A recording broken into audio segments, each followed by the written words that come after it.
સુરત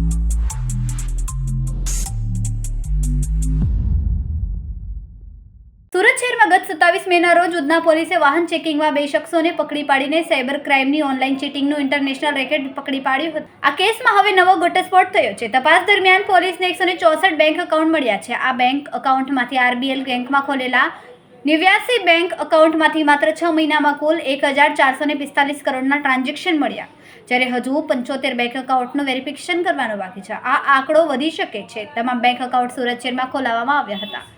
આ બેંક એકાઉન્ટની વિગતોમાં સિંગાપુર, મલેશિયા, ક્યુબા અને થાઇલેન્ડના મોબાઈલ નંબરો આપવામાં આવ્યા હતા. આ સમગ્ર મામલે ડીસીપી ભગીરથસિંહ ગઢવીએ કહ્યું કે શરૂઆતમાં ગુનામાં 2 લોકોની ધરપકડ કરવામાં આવી હતી. વાહન ચેકિંગ દરમિયાન તેમની ધરપકડ કરાઈ. આરોપી કિરાજ જાદવાણી અને મિત ખોકરની ધરપકડ કરાઈ. ત્યારબાદ અન્ય એક વ્યક્તિની ધરપકડ કરાઈ હતી. આ આરોપીઓ અન્ય લોકો પાસેથી તમામ વિગતો મેળવીને બેંક એકાઉન્ટ ખોલાવતા હતા. દર એકાઉન્ટ દીઠ તેમને અલગ અલગ લિમિટના આધારે 1 લાખ રૂપિયાથી લઈને 7 લાખ રૂપિયાનું કમિશન મળતું હતું. કેમેરામેન સેનિલ વિરાણી સાથે વિશાલ છેઠા, માનવ પ્રભા ન્યૂઝ, સુરત. અમારા વિડિયોની નવી અપડેટ મેળવવા માટે સબસ્ક્રાઇબ કરો માનવ પ્રભા ન્યૂઝ ચેનલને.